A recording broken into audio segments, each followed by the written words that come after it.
Hello and welcome to another exciting episode of the Full Spectrum Podcast. My name is Trey. I am Run. We have not talked about Gundam yet, but we will be. Don't worry. Yes. Gundam will be discussed. Also, I am sad to inform you that my name change is now returned to normal. If someone wants to change my name again, they have to do it throughout this podcast or next podcast, I guess. Yeah. Yeah, just real quick announcement wise, we got a pretty big video coming out on the channel tomorrow. I say pretty big, even though it's shorter than most of the videos that come out on this channel. But it is a channel trailer, as it were. It took a lot of time to get everything edited together, but I think it's going to look really nice and hopefully give everybody a better way for, like, hey, if you want to share this channel with your friends, you can go, hey, here's this video that tells you what they do, as compared to just like, hey, here's one of the 17 different things they do on that channel. Yeah. So, but enough about that. Okay. Let's get into weeks. Episode 18. Nice. How's your week been, sir? It's been pretty good. What has been on the TV lately? Spirited Away again. Oh, okay. Yeah, which, as you know, that's Studio Ghibli. The story of a girl who faces down demons and witches and magic, and all she ends up with is a hair tie. Yeah. That's out of it, Get to Great go movie, home. though. Yeah, it is. Very good movie. That's almost beyond. Played a little bit of Skyrim. I think Okay. I'm just about complete with my experiment. I wanted to do like each build, and the magic build is very good, Yes. very powerful. But there's no the stealth, even with all the updates and everything. The stealth archer's probably the best way to play and the funnest Right. for me out of all of them. I misses some music a little bit. Okay. Yeah, I've got a song ready for Sunday. I'm a little stumped on what I'm going to do next. Probably going to clean up in here or move some stuff around in here to make some noise. Yeah. Around. So we had a pretty good MMO Monday.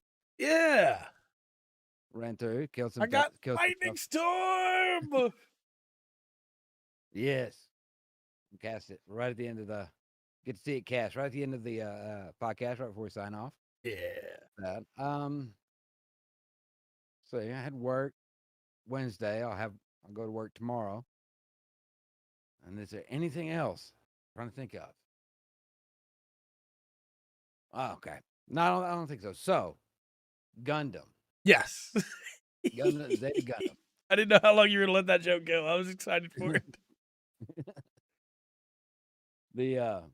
So it was disc 5, right? Yeah. 21 through 25 is what we just got through, watching. Which there's something Gundam. Very nice. even with it, even with its faults, even at this point, the very first Gundam, there's still something kind of special about that. Yeah. I do think, though, having said that they've got so much better at storytelling. Yeah. From the first 15, 16 episodes in the Zeta Gundam. I really like how it's coming along, and I'm starting to believe that the best pilots they got are Emma and Rakoka. Yeah. Reko and Emma are both great pilots. Yeah. Of that. They're pretty vicious, too. The dialogue, it's still got some pretty rough dialogue.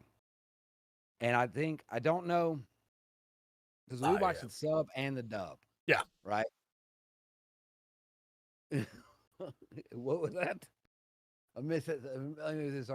It's full. Everyone acts more emotional than any woman I've ever met on, that time of the month. Yes. According to Dark. Yeah. I didn't say that. Well, so far at this point, you've got Lieutenant Emma is a very level-headed presence. Through that, Fa does. definitely Oh goes yeah. from Oh 0 to yeah. 100. I was doing this the whole time, flip flopping all the Yeah. way. Yeah. I guess you could argue that for 4. Yeah, for sure. Yeah, but I don't think it's the fact that you go. I think it has more to do with a cyber new type. Yeah. I'd say probably So, Cots too. yeah.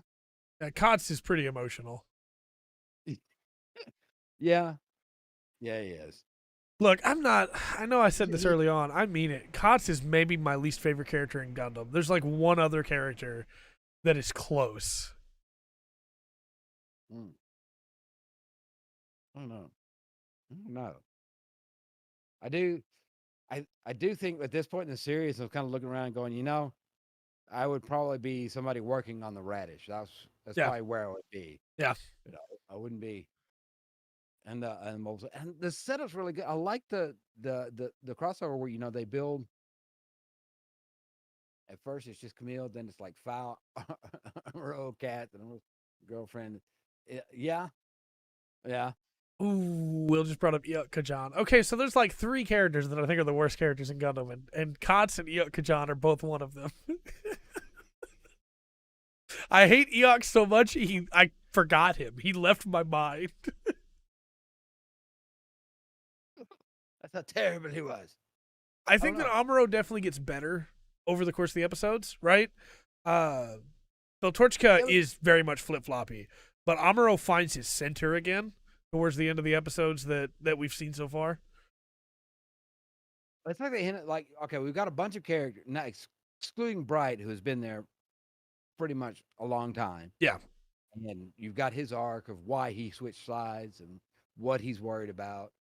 He's like a couple of other characters, kind of, he's a future thinker. You got Sirocco is a great character. Oh yeah, I love Patrick Sirocco.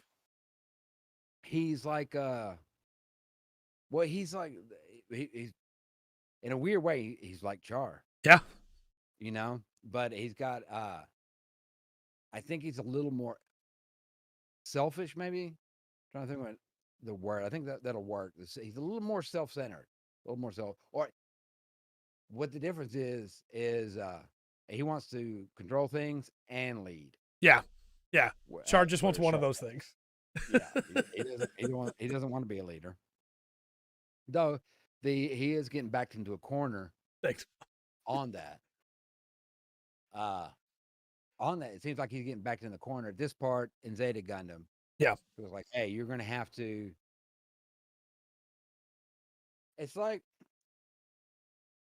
Char is that guy that if you're working alongside, like, look, you could run this thing, man. Come on. Yeah. Yeah, you run it better than anybody else here. Come on now. And he's going to be doing a great job working alongside him, right? Sirocco is he's going to be doing that great job too. Yeah. But he's going to be telling you that he should be the one running it. Right. So. And you're going to believe it by the time he's done. I do think one quick thing I wanted to highlight is these episodes have something that doesn't happen all the time in Gundam. There's like a weird little spy plot of there's an assassin out to get Commodore Blex, and Char is trying to protect him, because he very specifically doesn't want to. Yeah. And that's the hook of his character right there. I mean, obviously you can get as complex as you want with his character, but the fact is, there's all of us know that he's more than capable of running at. That if he had control of the Argama, it would as much as like the captain of the Argama. Yeah. It would probably be in better hands. If you had, it's almost like the same way as giving putting Amuro in the Gundam 2. Yeah, the Mark II. No, yeah, the Mark II. I should be running this like a Rizzy. Yeah, it's Char. Yeah, it's Char. I do have one big complaint with the dub, and I haven't had any complaints with the dub really. Even changing Amuro's voice, I was like, it's fine. And I had forgotten how much they mishandled Yazan Gable's voice.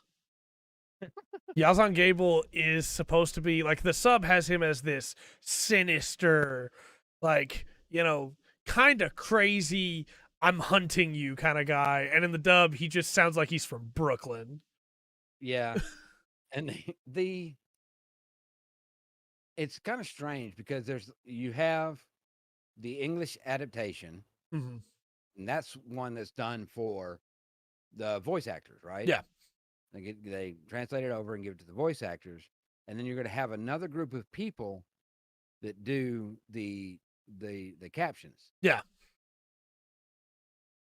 Yeah. So yeah, we turn on the dub and the sub, and you'll find that a lot of times they don't line up. Right. But in cases, sometimes the dub, what's at the bottom, what you're reading on the bottom of the screen, makes more sense in the context or fits better. It does. And sometimes it's a sub. Mm-hmm. I don't know. I feel because I think once it was done to get it to the English speaking market, Yeah. I feel like they went. I'm sure it was proofread and checked and Right. everything. I'm not saying it's terrible bad. It just feels like it might have been a little bit rushed going through.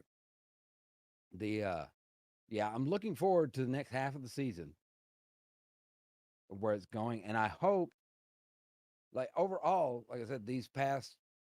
I got the first one here. I thought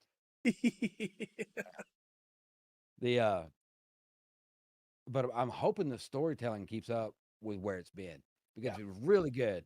I would probably say let's go 10. The last 10 episodes of this season have been the best at storytelling. Yeah. By far. If the first first 15 episodes were up to that level, I think it might be a little bit shorter. Right. It might even be like a full disc shorter. No,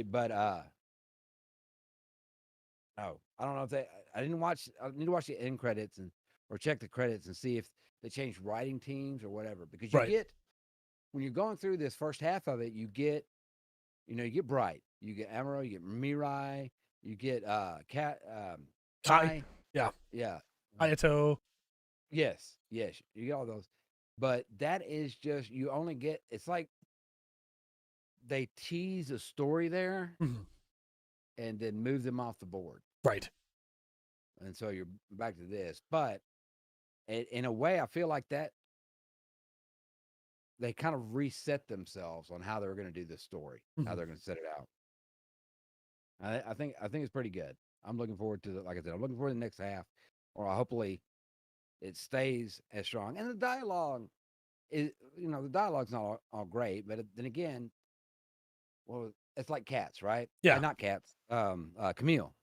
When he's like, I'm no kid. Right. Well, as old as I am, I'm like, yes, you are. Yeah. But I do not, as an 8-year-old, I've been like, that's right. Tell him, Camille, you can do this. Going through. And, I've caught some dialogues from the Rings of Power, and they could have learned a thing or two from these. Right. Yeah. It's not bad. It's not bad. I do think we start to see an interesting shift with Camille here too, because this is when he starts going like, hey, maybe just killing all these people isn't a good thing. Maybe those people also had families. Maybe I shouldn't just murder people because I'm angry. Yeah. Well, he's definitely gone. I mean, you definitely see the change of Camille. They finally given. It's like they finally give him the arc he needs, so you can start understanding where he's coming from. Yeah. And he does show and that's another thing over these past few episodes. I mean, he has a lot of very redeemable qualities. Yeah. And as he starts listening to people, taking advice, and using that with his talents. And I think part of that too is Camille was kind of the whipping boy at the start. Yeah. And then now we have Kotz and Fa, and so Camille seems like really mature compared to the two of them. Well, what they do with Fa is kind of weird. They with Fa's weird because when Fa shows up, she's a stabilizing voice for Camille. Yeah.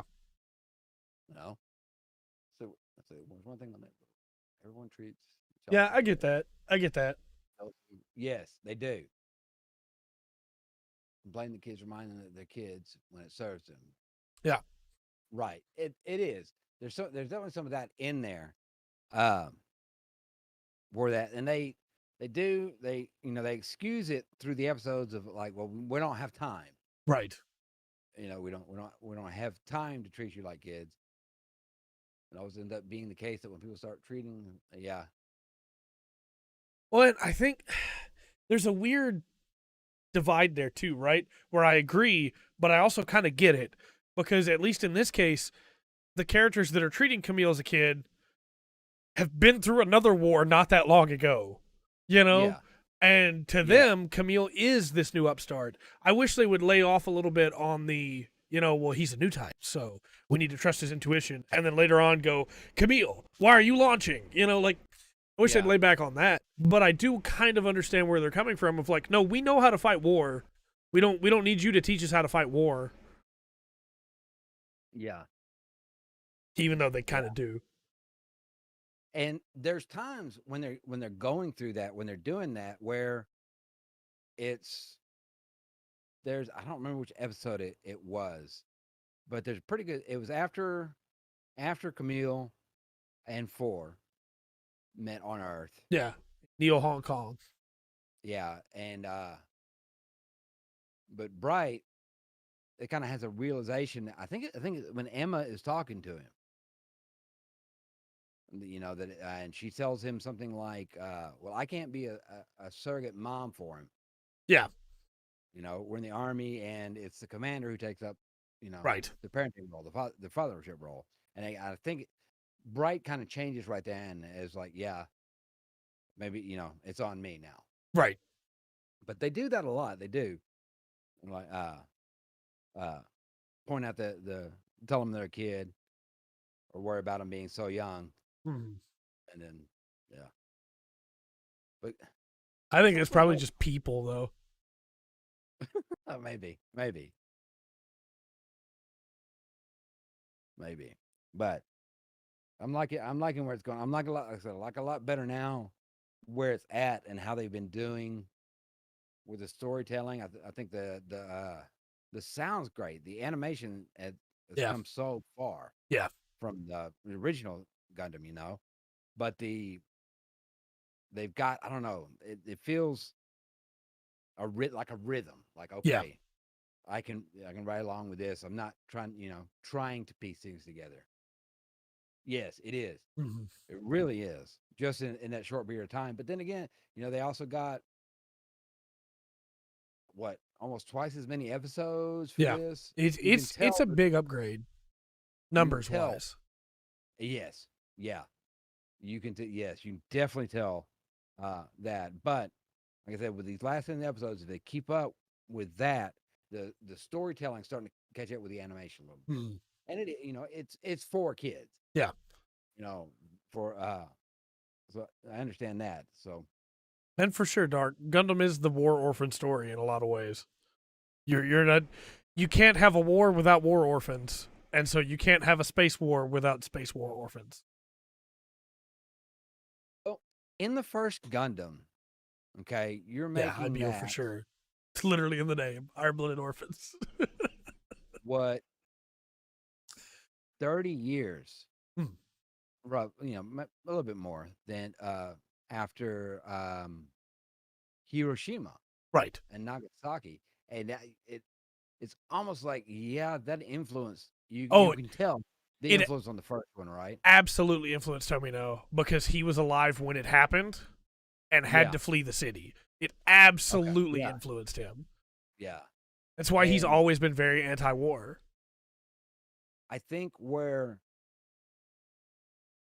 Yeah, and I don't know. I don't feel that as much with Zeta. It feels like, okay, I've got to tell, or I've got to put that one out there for the first Gundam kind of view, and Zeta's starting to feel like a little more of like they get the space a little bit better. That's good, Will. They understand space and what war in space will be like. Right. There is one thing I got to point out though, Okay. and this is going to be kind of weird. Okay, we've dropped really heavy objects on the moon. Yeah. We've dropped, I know at least 2, right? Hmm? And you don't have to believe me. You can go look it up. Everything we know about the moon and how things work up there, only really makes sense if it's hollow. Now, I'm not getting into the hollow moon theory, Okay. but we have dropped stuff on that time. One of them wasn't long before this started. Now, when it dropped, hit the surface of the moon, they had instruments up there to measure it. That thing reverberated Yeah. for like 3 hours, and later on a another trip around the moon, because after we didn't go back to the moon, they dropped an even heavier object, and it reverberated for like, I think it was like 48 hours, like 2 days. I'm really interested in where you're going with this. So when that colony Yeah. crashed into the moon, Right. that should have shook it. Even though it was 180 kilometers away, that should have caused some damage. I don't know that Tomino knew about that when he did it. There's some stuff, especially as we get into some of the later series, that's still pre like a lot of the space exploration that we've done, where it gets interesting. No, but okay. So at the end of the first Gundam, that you could tell something was coming, because, like I said, that the first Gundam series, I think he lifted from Dune quite a bit. Put that in there. So it felt like there's other stories coming. When you get into Zeta a little ways, you definitely tell that the Titans are just want power. Yeah. And they're going to keep moving towards that.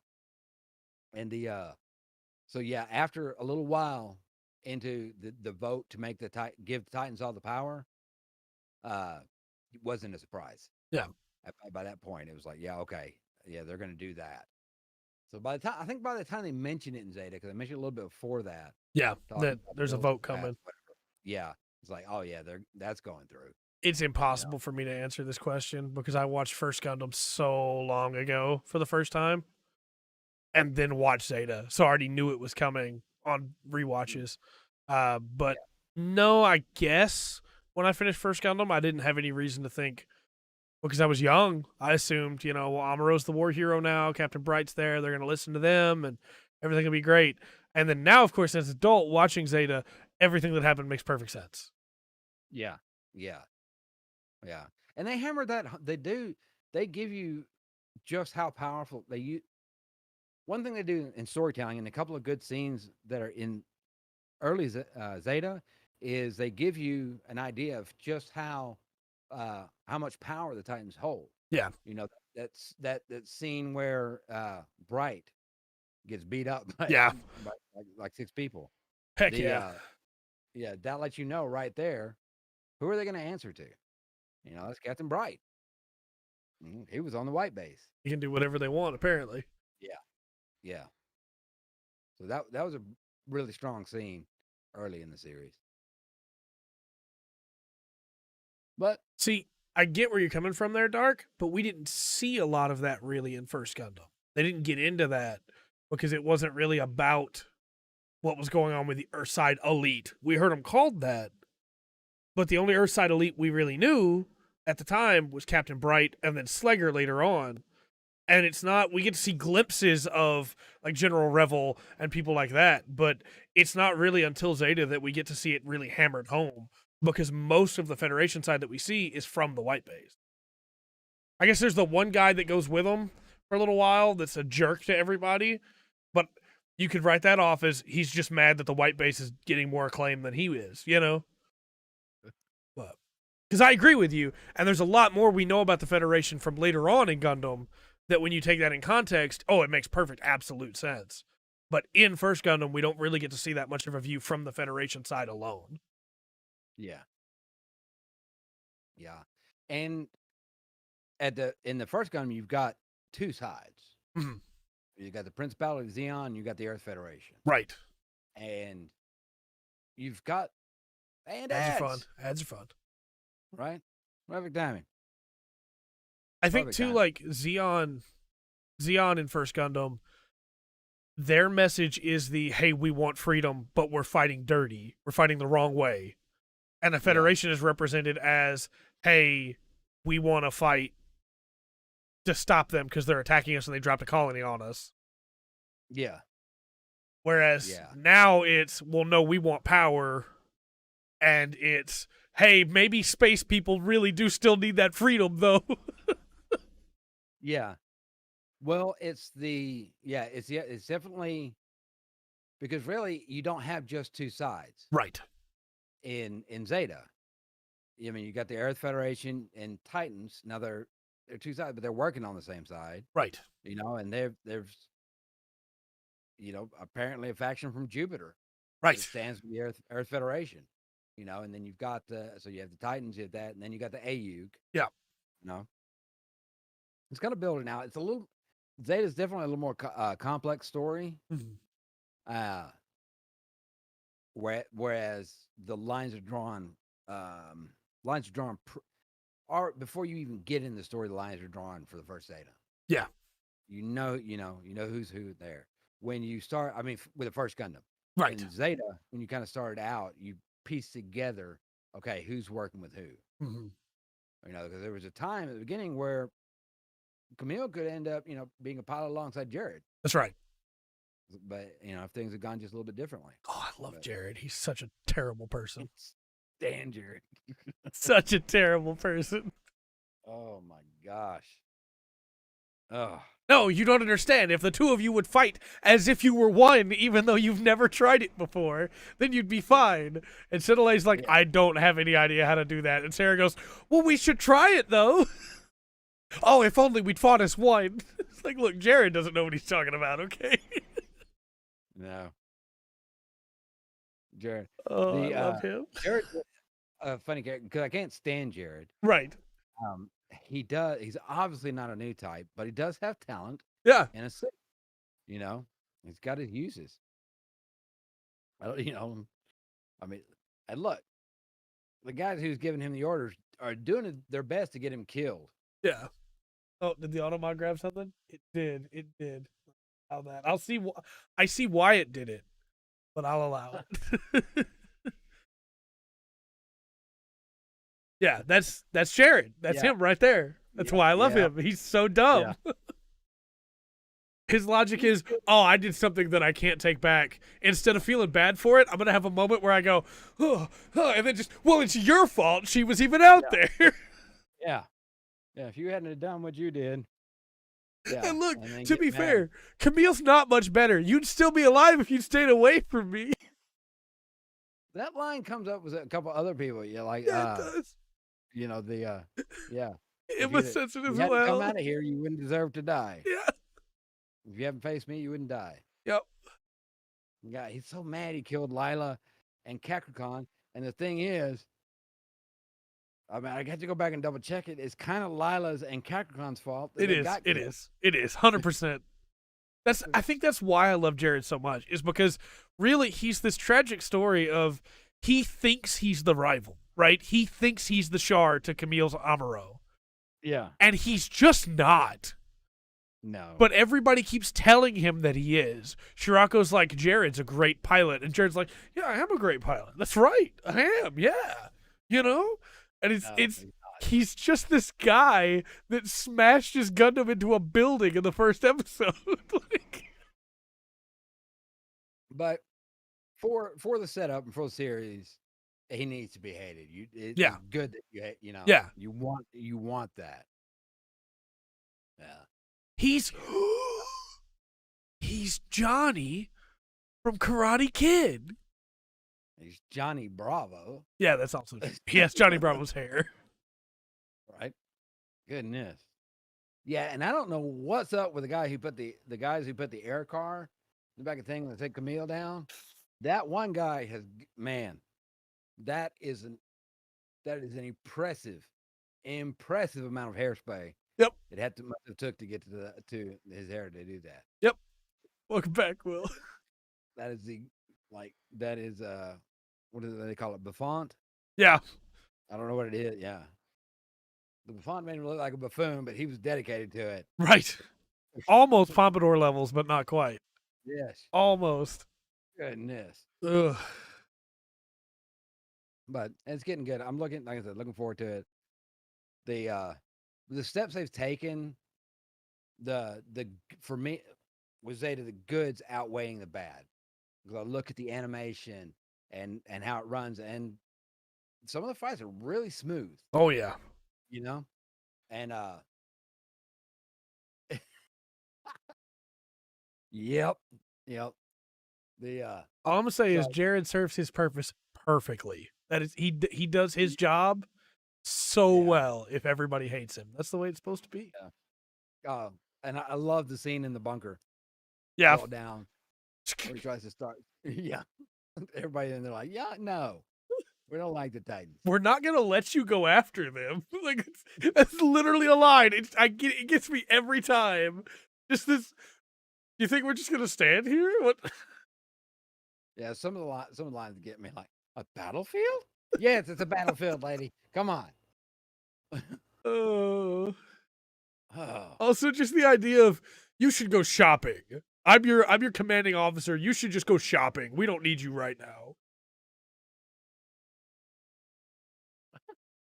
Oh, there's somebody that's later in Gundam that I think is way worse than Jared. That everybody forgets about. He's in Victory Gundam. Wish for Mercury, I haven't seen the first episode yet, but I'm hoping to watch it before next podcast. Crunchyroll took it down. So. Yeah. I'm looking forward, and we're going to finish this Zeta, and I'm looking forward to the next one. And then it's Char's Counterattack movie. Yeah, so that's, for me, in my mind, that is like the first package you get through. You get through all those, and then you can start, the second, the kind of second era after that, if that makes sense. Yeah, because that was the big like first punch of boom, boom, boom, boom, 4 stories in a row. Let's go. No, not the prologue. The first episode. First episode's out. Prologue was great.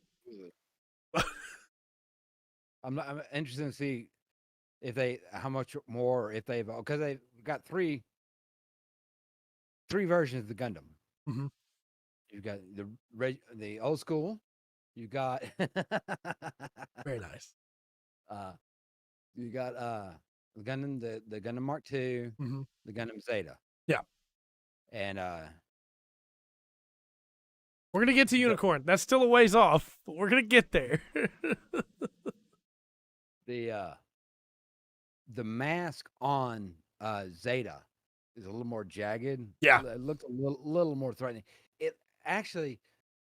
It looks less Transformer or GoBots inspired than the first one did. Yeah, I understand. In fact, the mask on the Zeta, the face on the Zeta, Transformers didn't do that good on something until actually a little while later. Right. Bring stuff out. Zeta's so sleek. It looks so good. Yeah. I think it's good. Yeah, the Alex. No, just a reminder to everybody, we're doing release order after we finish those 4. So some shorter shows and some longer shows, but that way we build him up to the new stuff so that he gets the foundation.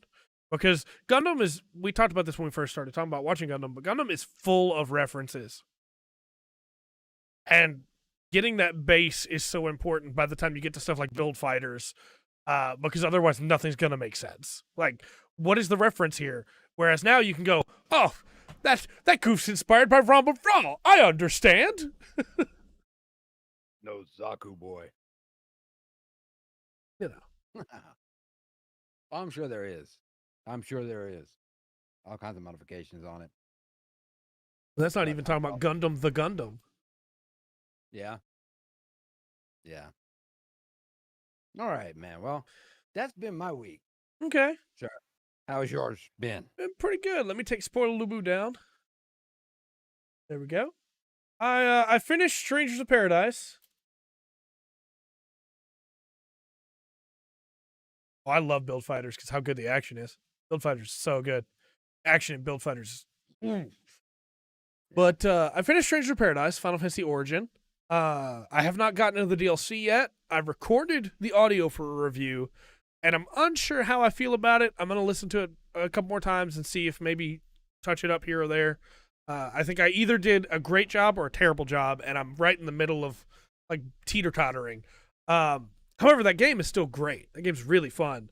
I really, really like the gameplay, and by the end of it, I love the story. Okay. I don't want to spoil too much for people. I'll definitely tell you about it Thursday, because it ties into FF1 in such a cool way. No, the story. So the people that are hating the story are hating it because they think that Jack being edgy is an accident. They think that Jack telling bosses to shut up, he doesn't want to hear it, is an accident. It's actually a part of the story that Jack is trying to be edgy. He is trying to be harsh and like a jerk because he really doesn't want to hear it for story reasons.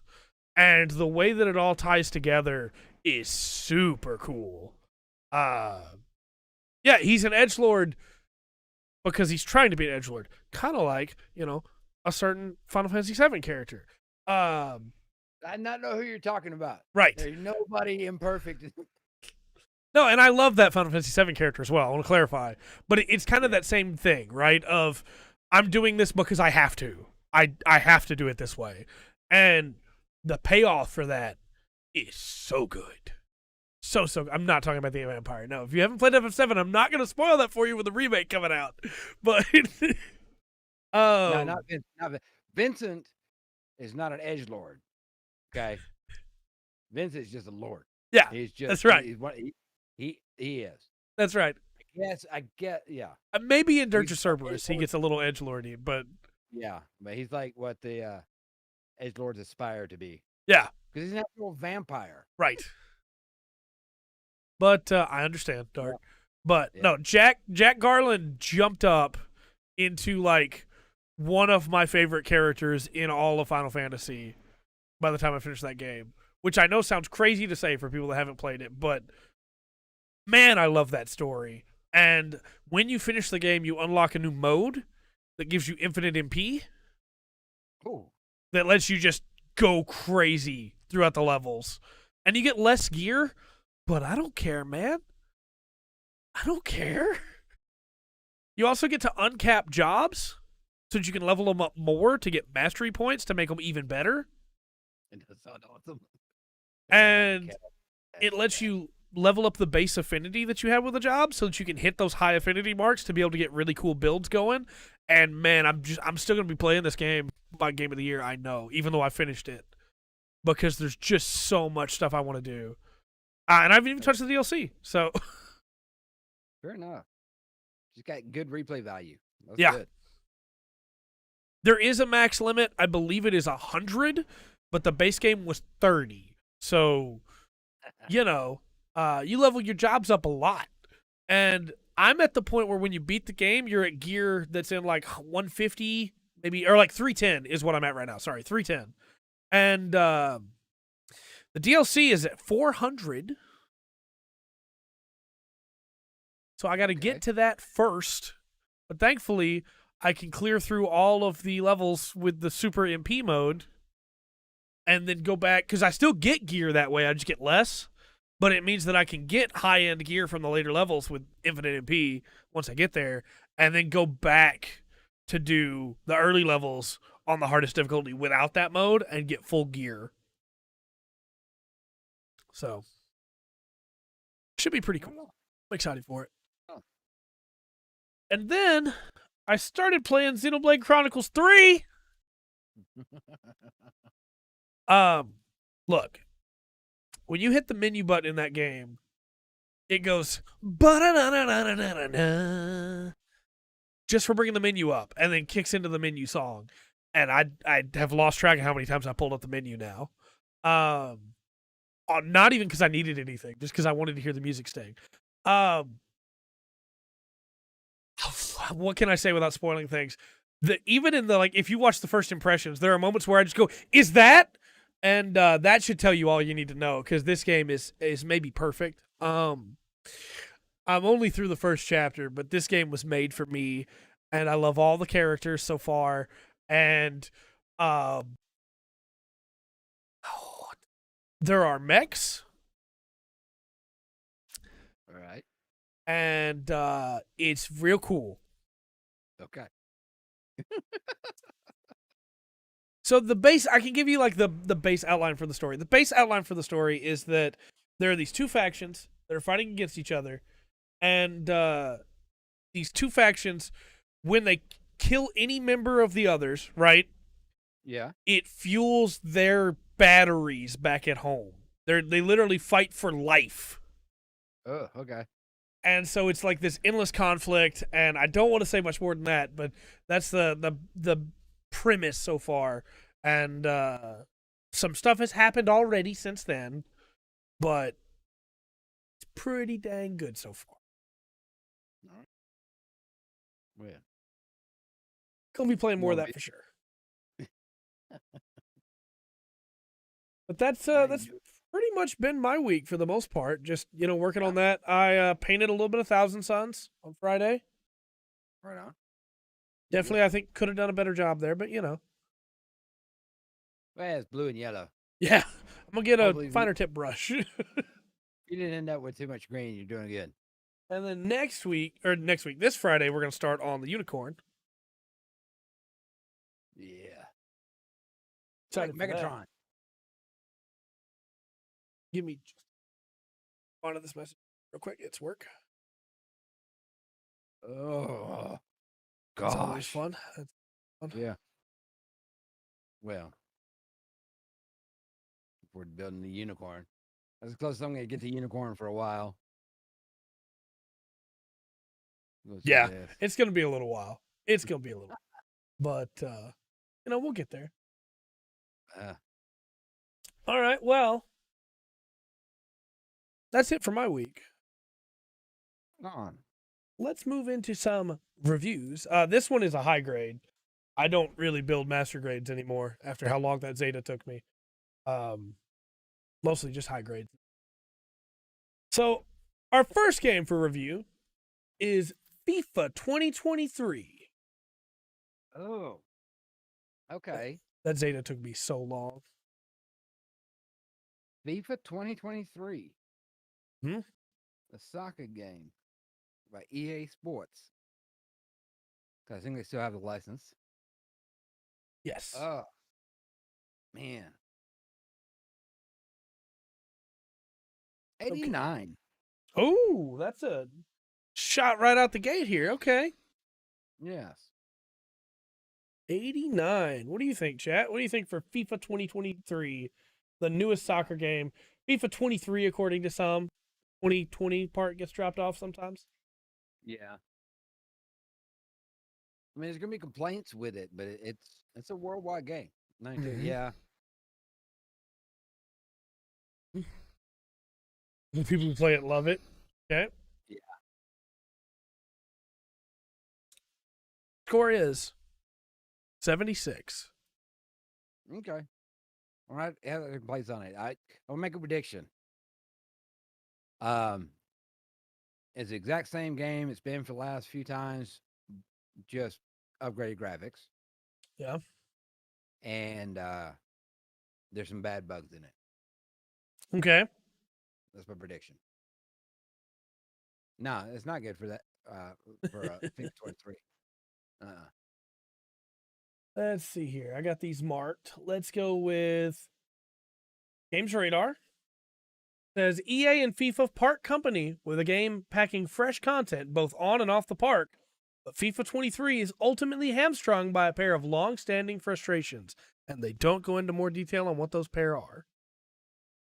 Well, that would be important. It's probably the two I said, but Yeah, pretty much. Pretty much. Then let's go with Press Start that says this year's FIFA is a comprehensive package for football fans thanks to Hypermotion 2, big reworks to FIFA Ultimate Team, and the introduction of the FA Women's Super League and the French Division 1, I tripped over that word really bad, feminine. They added the girl teams. That's cool. Right on. That's the whole blurb.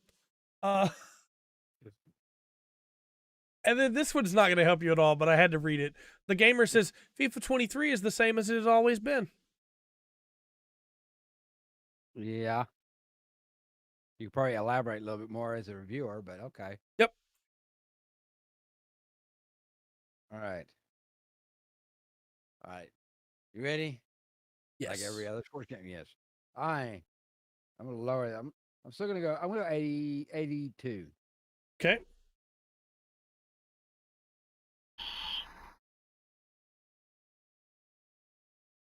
It hasn't, and they used to be. They used to up until like 2014. Each year, they added that there was something. It was better in not only in the playing, the play calling, the way you can do things.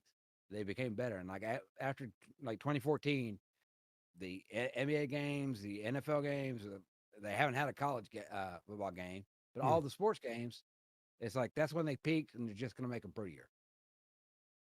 Put in the stats, make them prettier. Ready? Yes. Or is 70%. Ooh. I really didn't do a very good job on this one. Nope. Okay. Sorry about that. I think I'm good now. All right. Now, there's been some rule changes, but yeah, that's Now, after that, we should pick a game, for our second review here that's going to be a little bit more uplifting, right? Because that FIFA, this feels like a setup. Let's talk about Valkyrie Elysium. Valkyrie Elysium. This is a Square Enix game. Used to, that would have impressed me. Right. This game has an interesting combat system that has you running around while also being like a group of people with you, kind of like Field Chronicles. Though this one's a lot more individual in that way. But okay. RPG. Right. Let's see how. 83. 83. Okay. But not 83. We got 86 already. Did it have a limited release? Valkyrie Elysium? Yeah. Not Xbox, unfortunately. Okay. Yeah, so 80, 88, 86. I gave it 83. Or is 68. Oh, wow. All right. I have some reviews for you here. Imagine so. Attack the Fanboy says, overall, Valkyrie Elysium is great. Although rough around the edges. Oh, sorry. A great, although rough around the edges, action game. Action RPG, whose biggest strength lies in its dynamic combat system and in the charisma of some of its characters. Okay. Oh, sorry. RPG site says, oh my God, will you stop sneezing? Sorry about that. RPG site says, while, thank you, the combat to this Valkyrie profile action RPG spinoff is top notch, the rest of the game ranges from mediocre to merely serviceable. Oh, okay. And then, merely serviceable isn't good with anything. Right. Kakachopere says, Valkyrie Elysium may not look like much, but underneath its modest budget lies a really fun and chillax action game you can grind and have fun with. The Ironheart system, an elemental exploitation system, coupled with chain attacks and your Spider-Man-like soul chain grapple, all gel together for one entertaining, action-packed experience. Okay. Well, that review doesn't go along with the first score you gave me. Really, none of them do. 72. 72.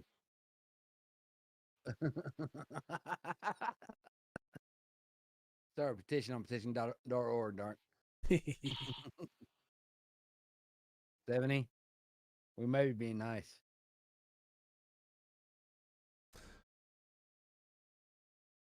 Score is 35%.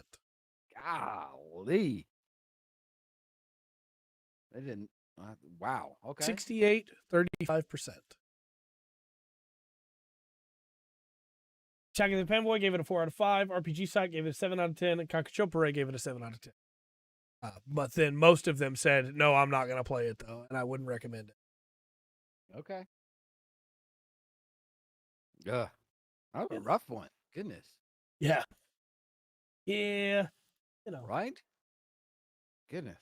I was really interested in this game, too, but now I'm maybe just going to not worry about it. Maybe picking up on a sale. A deep sale. Yeah, maybe. So, let's get into announcements. First off, we have Naruto's 20th anniversary. And this is actually kind of cool announcement. It is. The 20th anniversary. Are they doing anything special? Yeah, so they put out like a PV of a bunch of the biggest moments from the show reanimated with some of the openings over it, and it looks really good. It's really well done. This did, however, make a lot of people think they were just redoing Naruto, which is not the case. Look, Naruto, early on, Naruto is great. Naruto is really good for the first chunk, and then it just loses steam by the end of Shippuden. It just falls apart. Naruto is like 7/10 of a great story, and those 3/10 are so bad. They got a new website with some new illustrations people can download on there, this new video, and then announced that they're making a new manga adaptation, a side story for one of the beloved characters.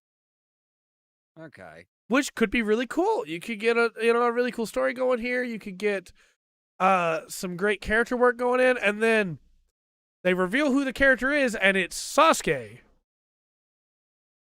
which is probably the worst character in Naruto. I know an MMA fighter that's going to be, I don't know him, but he's going to be excited. Yeah. He's very excited. I love Naruto. So I can't stand Sasuke. Yeah. Hey, look, if you like Naruto, okay, you need to look up Israel Asada. Yeah, for sure. Because he's an amazing fighter, and he's the only anime kid I've ever seen that could kick that much butt. Right. Actually step in the ring and do all the hand symbols. Yep. He's really cool.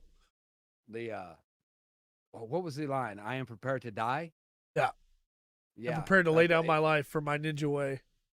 Yeah, that's what he was. Israel Asada was mumbling himself that he was going to a 5th round of a fight, a really tough fight. He had a cut on his face, and they zoomed in the camera on him, and he was like, "Yeah, I'm prepared." And he said, that I like him. Man, just why did it have to be Sasuke? Why? Like Naruto is kind of a weird character in the series because all of his character development from the first half gets undone in the second half.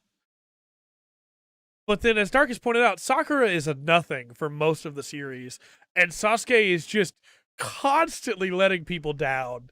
And Naruto is great because of all the other characters, right? Naruto is great because of Gaara. Naruto is great because of Rock Lee. Naruto is great because of Neji. Naruto is great because of Shikamaru. You know, those characters are all incredible. Naruto is great because of Jiraiya and even Orochimaru and Kabuto. Naruto is great because of Tsunade. I could just keep going down the list. But then they go, yeah, so we're going to give a side story manga. We know everybody's looking forward to that. It's going to be about Sasuke.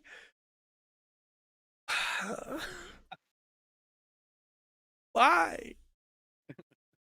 Why? Sasuke wasn't even going to exist originally. And Kishimoto's editor was like, hey, Naruto should have a rival. And Kishimoto was like, oh, of course, a rival character. And some people, myself included, think that Kishimoto might like the rival character more than the main character.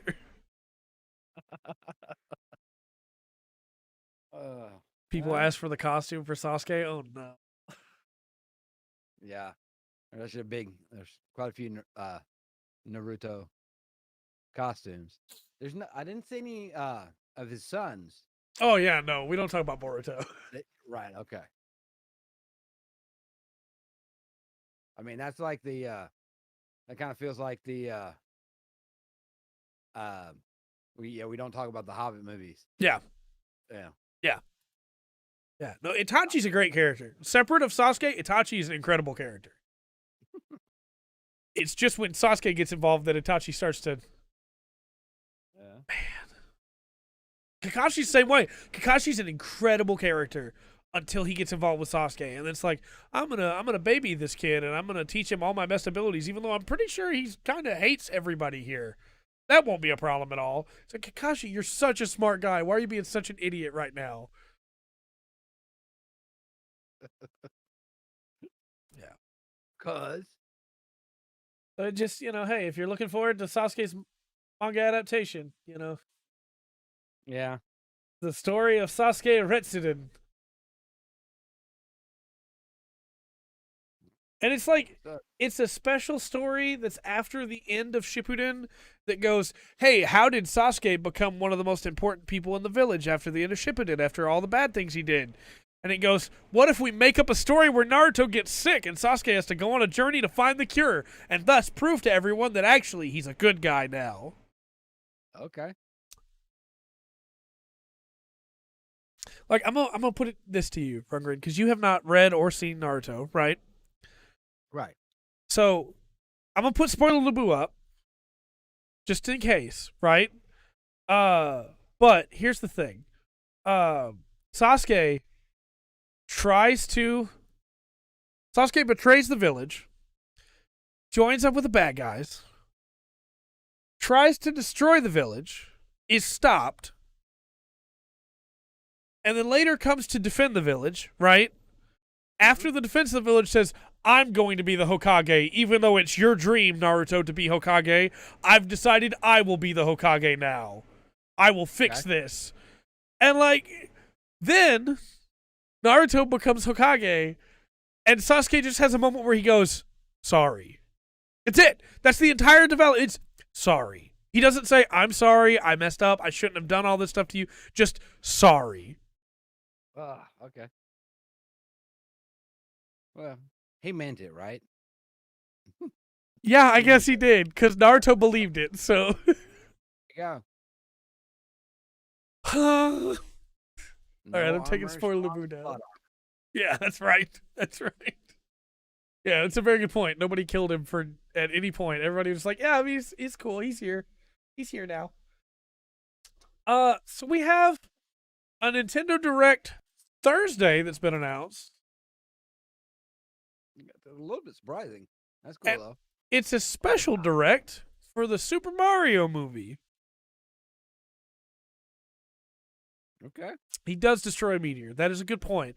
But I don't think that's enough to exonerate you. Of course, if we're talking about exoneration in Naruto, there's a much bigger problem, and his name's Orochimaru, and the fact that he's allowed to live right next to the village is... What? But yeah, this is going to be a direct on the Super Mario movie. It's going to be at 3:15 our time, or 3:05 our time tomorrow, or Thursday. Interesting that we're getting a full direct for the Super Mario movie. Yes. But, we'll see how that goes. Yeah. I'm really worried about that movie, man. I'm really worried. Yeah. Well, one of the biggest things is I saw the first time they attempted Right. Yes. That was horrible. John Leguizamo. Oh, man. We'll see how this goes. Also, just, hey, we're doing this Thursday. No warning. Here you go. Cool, I guess. Yeah. Then we got the Game Pass games announced. I feel like we have a Game Pass announcement every week now. No. So this one is Costume Quest coming to Cloud Console. Okay. Chivalry 2 coming to Cloud Console and PC. A Plague Tale Requiem coming to cloud PC and Xbox Series X and S. Oh, all right. Scorn coming to cloud PC, Series X and S. The game's been coming out for a long time. Evil coming out for console PC. Dyson Sphere Program coming to PC. The Walking Dead, both Season 1 and Season 2 coming to PC. Telltale's games. And Medieval Dynasty coming to Xbox Series X and S. I don't know much about the Medieval Dynasty. It says that you're taking on the role of a young man who has fled from war and wants to take his fate into his hands. But it doesn't actually tell me what type of game it is. Okay. That and the Dyson Sphere one would be interesting. Yeah. Because the Dyson Sphere, either you're going to vacuum stuff or you're building a thing that can capture the energy of a star. Yeah, that one is a space simulation strategy game. And it says harness the power of stars, collect resources, plan and design production lines, you know? Yeah. I think they're on Steam, Dark, but they weren't on Game Pass. PC. And then, of course, Plague Tale Requiem is one with Game Pass, like we talked about. Yeah. That's a good haul. Now, of course, leaving on the 15th is Blood Roots, Echo Generation, Into the Pit, Ring of Pain, Sable, and The Good Life. And out of those, the only ones that I'm just like, oh, is Ring of Pain. And even then, I think that game is great to play for just a little bit. And then if you're not really into roguelike card games, you're probably not going to keep playing it. But it is a really cool aesthetic. Actually, this month sounds like a pretty good trade-off if you're getting Plague Tale, Requiem, and Scorn. Yeah.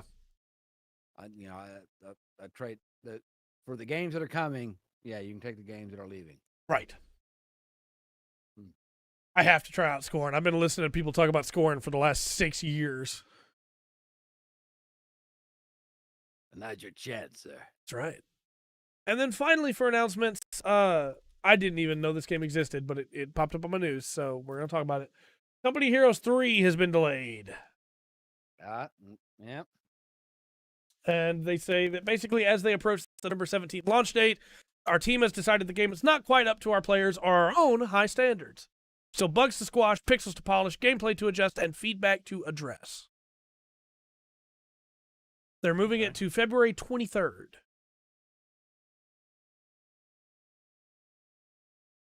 Okay. Cool. I think delaying it's probably better anyway because it's November, December is going to be pretty packed. Yeah, and that's not a very long delay. Right. I'm going through that, so maybe the polishing up of it for people looking forward to that game is not going to be too much. Yeah. And, it's the year of delays in many ways. It is, man. We've talked about a lot of them this year. But, delay it, make it good instead of launching it buggy. I don't think anybody could really complain about that. Sorry. Hiccups. Yeah. So getting into the news. We talked about the Leagues of Votann last week. Yes. Yeah. The new 40K Space Dwarves, right? How they were too OP. Yes. In realistic time windows, that's true. Well, they got hard nerfed before release. And I know some people are like, well, they just, Games Workshop did this on purpose. They made them too strong so they could sell the starter box, and now they're nerfing them. However, if they did it on purpose, why not wait for the nerf for another 7 days so that the full line was out and everybody could buy them? Well, I think that, honestly, I feel that the timing and everything, the way they went about it, does kind of feel like that a little bit. Yeah, I understand why people feel that way, but I honestly believe, because they put out a video with this where they just went, hey, we messed up. We're sorry. We should have balanced this better. And they gave the reasons as to why they balanced it the way they did, which I speculated as to last week, being because they played it against the, at the time, broken Tyranids and Eldar codexes, which they said, yes, that is what we did. Now, there's a problem with that, which is, why did you only play test it against 2 codexes? Yeah. Why did you not play test that army against all of the armies? Yeah. And maybe it's because they fired all their playtesters, but in that case, I would say, hey, we need to delay this codex for a month. We need to get more playtesting done. Yeah. Yeah. So, Need to go through the rounds, man. Yeah. Make sure it works. And there's a real easy fix to this in my mind, which is just start releasing the codexes digitally early so that everybody can play and proxy and see for themselves. And then the community will tell you if it's balanced or not. Right? If you don't have time to balance when you have the rules in your studios and supposedly you play the game, you know, I know I'm sounding harsh here, but like this was a mistake. I'm glad they owned up to it. I'm glad they did it before all the models are out. But this was a mistake. You can't only test something against 2 books that aren't released yet and then nerf those books before, like after they've come out because you realize they were too strong, and not go, hey, maybe we should go back and check that other book, though, that we played against those 2 books with. Because if they're too strong, it's probably too strong, too. It doesn't make any sense to me. This would be like, okay, I'm going to, you know, test Lei Wulong against martial law. Yeah. And, you know, I don't know, Kazuka, you know, it's just, why wouldn't you need to test across all of them? Why wouldn't you test it? I agree with you. And they made some pretty big changes that don't ruin the army's identity, so people that were planning on buying it can still buy it. And actually, it's going to wind up saving people that are planning on buying the army money, because the points changes make it where you need drastically less models than you did before to be able to field an army. It's saving most people upwards of $400. Like, so basically every model got a points increase, and the armies that were dominating already lost, out of their 1,000-point list, lost roughly 330 points. They're now overcosted. So they have to cut that many units to be able to make that fit. Which, I mean, honestly, it makes the army play very differently. It makes them an elite army, kind of like Custodes. They hit really hard, but they don't have a lot of objectives secured. So they're not going to get across the board very fast. So you're probably just going to gun them down. It also means that if you want to be able to get to objectives, you have to take the teleporting clan instead of taking the extra auto wounds clan. And they fixed the auto wounds, where now that guy only gets to give an auto wound once a turn, and judgment tokens no longer count as an auto mortal wound. Now it counts as an auto unmodified 6, but that doesn't count as an auto mortal wound. It just counts as an auto crit. So they can no longer one-shot Titans on turn 1, which to me fixes most of my problems. I still wish this had been done before the codex came out, because there's going to be situations where people just buy the codex and then go, hey, here's my points values. Like, well, no, you actually have to go to the website and download the errata that fixes the points values to be correct, because they put the codex out 2 weeks too early. Yeah, it's in, like, if you can't use your playtesters, use your players. Yeah. I mean, that's kind of what it feels like. That's what D&D's D&D's doing right now. You know, That's exactly right. The only problem is we're play testing it. The players are who are playing the game. It just seems like it's rushed. It was either rushed or lazy. Yeah. One of the two. I feel like, and this is just my own personal opinion on this, I feel like there is a problem somewhere in Games Workshop when it comes to the design team and the playtest team are not talking the way they should. And I don't know if it's because they just fired all those playtesters, and maybe now the playtest team is part of the painting team or part of the marketing team or something like that, and those people don't know the game. But it's very clear they made them too strong. And one thing I do really like is that in the video, they called themselves out. They make a joke about how, hey, the next codex is going to have a 2-up double invulnerable save. And then I don't know what that does either, but we're going to do it. As in, like, yeah, no, they clearly overstepped some things here. And they promised it wouldn't happen again. We'll see. But hopefully they actually test against all the armies. I do think it's really nice of them to be candid, and that's why I'm not as frustrated with this as I could be, Because they could have just gone, yeah, we just didn't pay attention. But they straight up said, yeah, we tested this against 2 codexes. We shouldn't have been testing it again. Like, all right.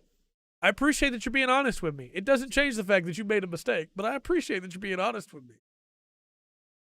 So, I mean, I'm just saying, if they had just rung me up, I'd have playtested against every army for them.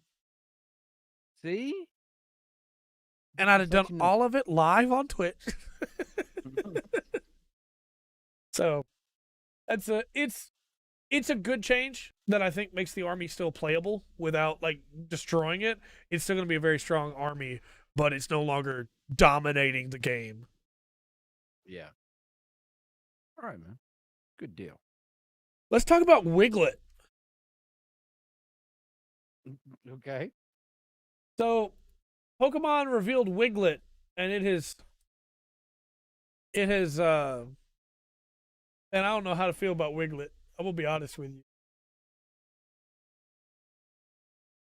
So, Wigglet is a water-type eel Pokemon that is not related to Diglett. Even though it's a white Diglett, but it's really long. Like, it's come up out of the ground and is now like an unagi eel and is, like, looking around, Why do this? Why, Pokemon? Why? Why make a giant worm coming out of the ground, Pokemon? They wanted it. They wanted it. They looked at Diglett and went, okay, let's stretch this out. Yeah, no, I have too. Both Dark and Will pointed out. This is the problem with Wigglet, is that,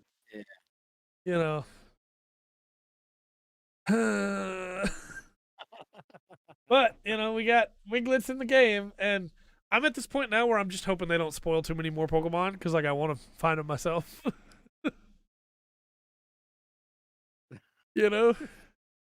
Fair, Dark. Fair.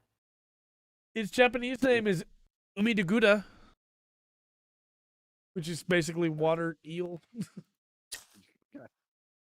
Yeah. So, yeah. That's Wigglet. We talked about Wigglet. Let's move on.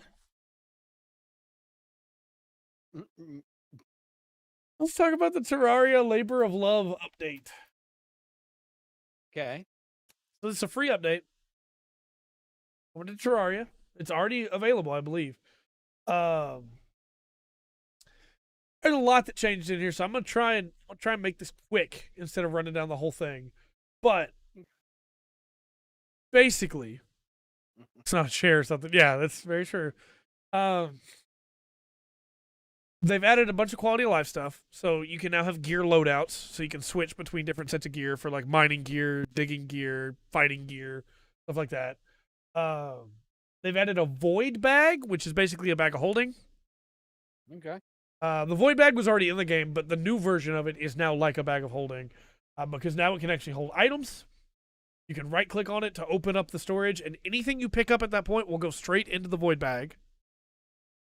Or you can keep it closed, and the stuff goes into your inventory. They also, if you put potions in there, the potions still work off their hotkeys. So what this basically means is you can have all the stuff that you need to carry with you for regular adventures put in the void bag and not have to worry about it, and just pull it out when you need it. And then your inventory doesn't have to be always full. They've also added some inventory improvements, such as now things that are like paint sprayers, pressurators, accessories like that are now available in the inventory, and like they give you the ruler vision for it, so you know what they're for. You can now put stuff in your cosmetic slots again, extra accessories, which is great. You can quick stack now. Void bag is basically a bag of holding, yeah. You can have numerical health bars, which is really cool because you couldn't have that before. And bosses have numerical health bars now too. Ropes now actually work with other platforms. They go behind everything like they're supposed to. Before, ropes couldn't go through platforms, even platforms were put on the back. They added new world seeds. One of them is the Zenith seed, which is basically like, hey, what if we took every other world seed and put them in one? Boom, go have fun. And the other one is maybe my favorite one, It's called Don't Dig Up, which is where you start in a cave in hell. Terraria has hell. Okay. And you have to work your way back up to the surface, and it becomes like it's easy in hell, but then it becomes more difficult as you work your way up. And the surface is apparently super dangerous. That's a really cool idea. I kind of want to do a video on that. Okay. Then there's a no trap seed if you just don't want to run into traps. That's cool. Existing world seeds have all been touched up. So just little things here and there. There are now town slimes. Easy in hell. Yep. So now you can recruit slimes into your town. These are non-hostile slimes. The Dragon Quest fan in me is very happy about this. These slimes are Fool Slime, Clumsy Slime, Surly Slime, Nerdy Slime, Elder Slime, Diva Slime, Mystic Slime, and Squire Slime. It's like the Terraria version of the Spice Girls. I don't understand. Right? Then they've introduced the Shell Phone, which allows you to use your mirror to go to different locations instead of just one. You can select a teleport location. Andy. Which is really cool. They've fixed up the terraformer so that now you can just change all of the blocks in a radius around you to a different kind of block. And then, of course, we already knew about the Rebel Maker. Oh, Dark, they have a whole thing of here. You used to call me on the cell phone, but now that Labor Love is here. They also, I don't know why they did this, but they did. They added a necklace that allows you to turn yourself into a wolf. Okay. And you can still use all your stuff as a wolf. You just swing your sword, now you're a wolf. And I don't mean like a furry. I mean you just become a wolf. 4 legs, walking around. They added new undersea blocks where you can build undersea kingdoms. They added some new like bright green furries blocks. They added all the old ancient blocks back from when the game first launched. You can now plant heart and mana crystals as decorations. They added the Hand of Creation, which is like a do-all for all the other creation tools. The Rebel Maker that we talked about before. Illuminate coatings where you can make your house invisible. And then you click on a deal to phase it back into existence. Okay. Then they overhauled melee so that melee weapons are way better because honestly, like if you played much in-game Terraria, you didn't use melee weapons. You used magic, you used ranged weapons. Melee is now actually worthwhile, including like AoE stuff where some melee weapons now have like a burst on the end of them or cause bleeding. Just a huge overhaul for weapons. They've also made it where some weapons can eat projectiles if you swing. Like it cuts the projectile in half and ends it. Nice. They tweaked some bosses. So the Golem boss now has like actual attack patterns instead of just swinging at you all the time. And Duke Fishron can now fly better. Then they fixed up the Pumpkin Moon, so it's an actual event now. And then there's a bunch of like little stuff, but that's the big stuff, right? That's all of that. And now you may be asking, how much is this update? It's free, just like all the other Terraria DLC. Yeah. I mean, I'm not a Terraria player or anything, but when they say, this is free and they call it the labor of love, I kind of believe them. Yeah. It's like, okay, yeah, you've put a lot of stuff in this game. Yes. Now, if you do want to support them, and you already own the game, they did add the slimes to their merch store as plushies. $25 a piece, and I kind of want them all. Can't buy them all, but I kind of want them. Just keep that in mind. The Scrappy the Squire slime is super cute. But yeah, that's the Terraria Labor Love update. It's just, hey, here's a big free update with a bunch of cool stuff in it. Why not? For each slime. But they're big slimes. They're like this size. Still pretty pricey. It's pretty pricey. Just an option. You don't have to buy. But they're there. But they're there. Well, the slimes themselves are free in the game. It's just if you want your own town of slimes, you know. I don't even know if I googled like Dragon Quest slime, how expensive was that plush gonna be? No telling, because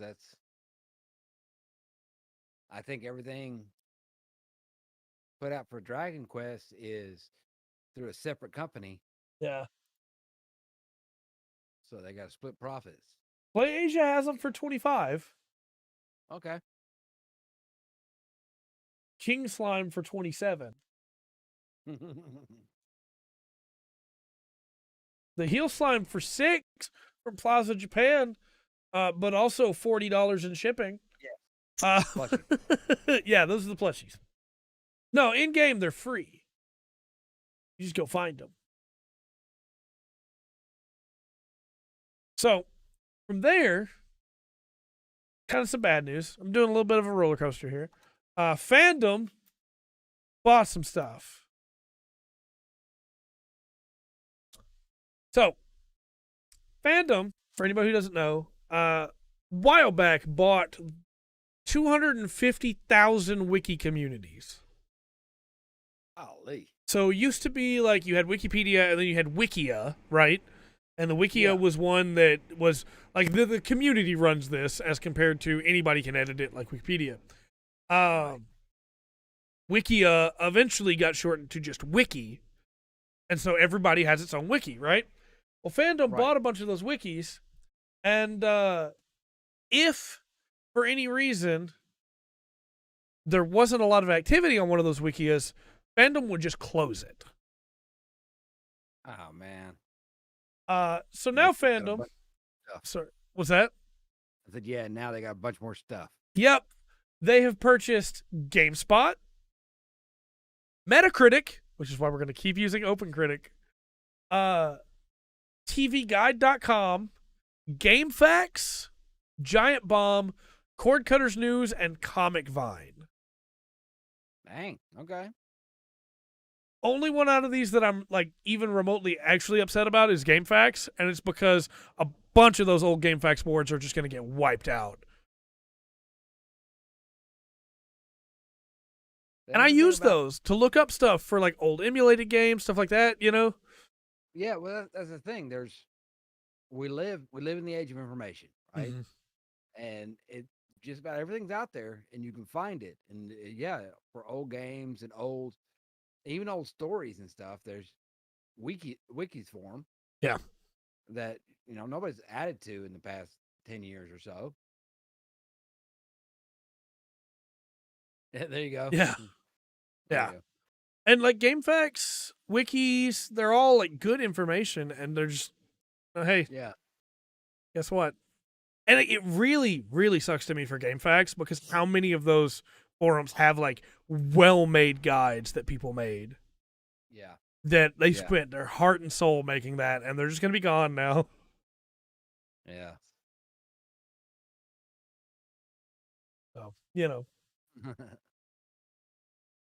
But that's it. There's nothing really to say about that. It's just that's the way it is, Yeah, everything's being delayed and consolidated. I don't understand.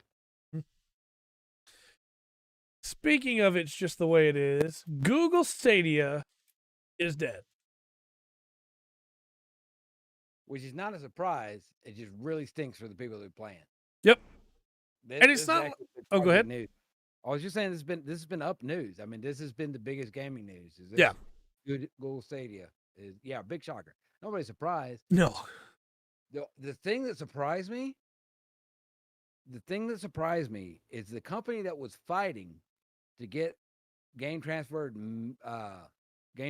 moved was Ubisoft. Yep. So for some people are having it pretty bad. Yeah, there are a couple. The big thing is they didn't tell anybody they were ending service for the Stadia. They just ended it. And then made an announcement. And so the good thing is that they offered refunds for a lot of people, which is great. The bad thing is they didn't tell devs ahead of time that they were doing this. And so a lot of devs found out that they were no longer getting to put out their game on Stadia. Agreed. when they found out the Stadia was dead. And so they had put in work, time, money to make this game, and got purchases, got licenses for Stadia, got a Stadia dev kit that they probably had to pay for, and now they have a game that is made for a platform that doesn't exist anymore. What are they going to do? Put it on the Luna? They're going to have to go back to the beginning to be able to put it on Steam, you know? But see, that's all. It's still that's, the players out there. You're not going to get transfer your saves. Yeah. The times you put in the game, scores, whatever. Years ago it had just been high scores. You've been worried about. Right. Oh, another ad. Got another ad. Ad time again. Google Stadia ad. Yeah. They don't want us talking about it. That I don't. It's the player stories come out that bug me, like the kid that played Red Dead Redemption 2. That's all he played on it. And he got 6,000 hours in that game. Yeah, 6,000 hours into that game. And, gone. If Rockstar didn't step up and say, "Hey, yeah, you can transfer that," it's all gone.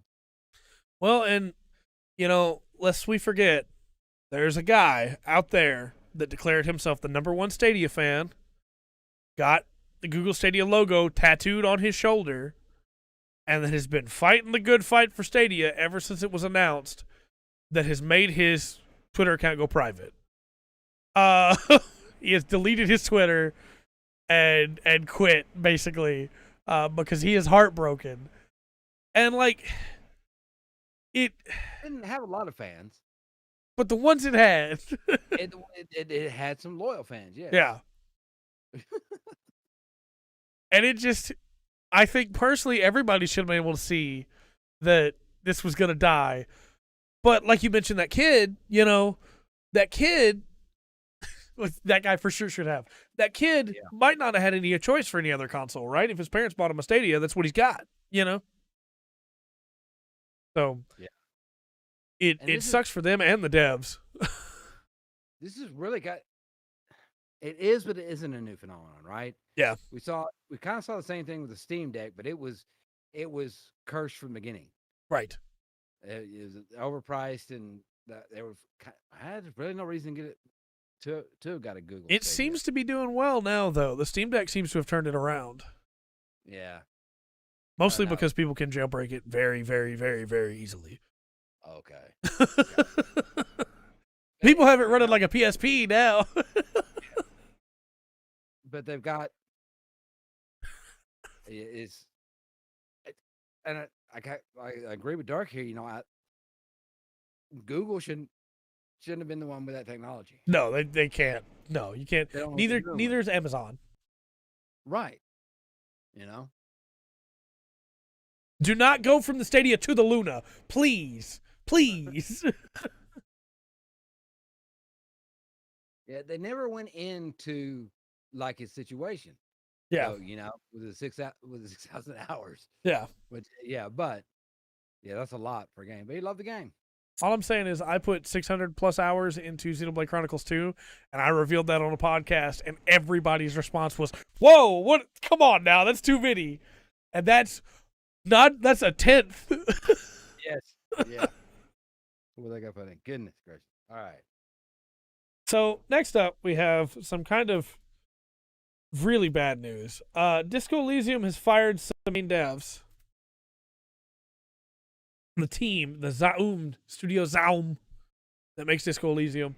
And the thing is, they didn't just hire some of the main devs, right? They fired most of the main devs, including the lead designer and the writer.